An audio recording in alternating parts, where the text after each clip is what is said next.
You sort of went straight from being your solo movie and being the star to Infinity War with however many million superheroes. Yeah. I mean, how was that for you? Civil War for me was such a whirlwind and didn't feel like I'd made a movie at all. Spider-Man felt like it was my baby and that I'd nurtured it and this.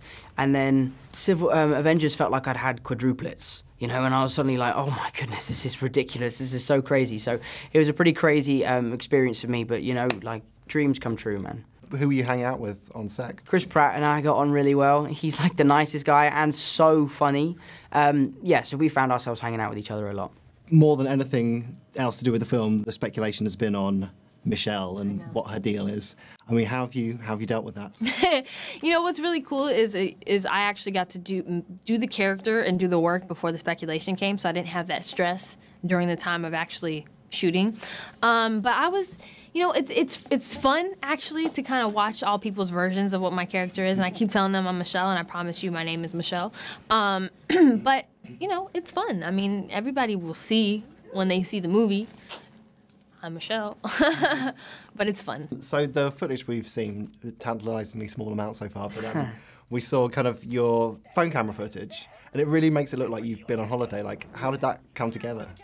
That was John Watts. That was his idea. I think he really wanted to, you know, create a millennial superhero. And with Snapchat now and Instagram, everyone films everything, especially younger kids. So that was his way of showing the audience right off the bat that this is a movie about a kid. And that said, a movie about a kid that's set in our time.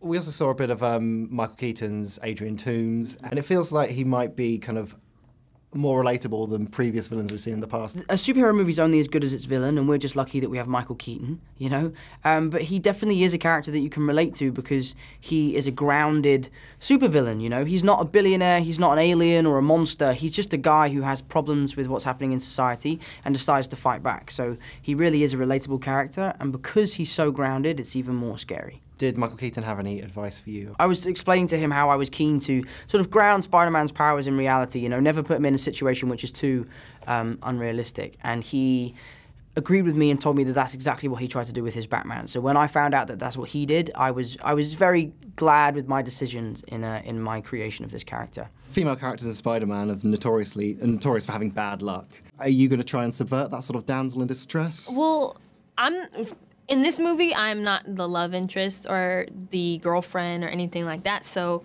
I don't really need to be saved. If anything, I'm just, like, honestly just insulting Peter half the time and then the other half saying some really cool stuff. So, you know, it's an interesting character, and like I said, as she evolves and grows, I think, you know, we'll see what happens to her, and if she ever does become friends with Peter and Ned, if she ever opens up a little bit and has human emotion.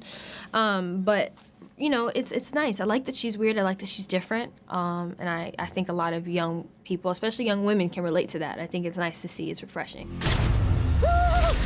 Had Tobey Maguire and Andrew Garfield in sort of quite a quick succession. How are you kind of trying to separate yourself from them? He's obviously a lot younger. He really is a kid. He's in high school, and he's having to deal with real high school problems like homework and talking to girls and being late for class while also juggling being a superhero. And I know we've seen that before, but never with this kind of depth. At 15, things are so, like, everything is a big deal to you, you know? And there's so much changes happening at that time. And so it's nice to see 15-year-old kids dealing with this stuff, you know? And I think it is a nice reflection of what, you know, a more realistic high school experience is. It really is a movie about a kid who can do extraordinary things rather than a movie about an extraordinary person who just happens to be a sort of 20-year-old boy.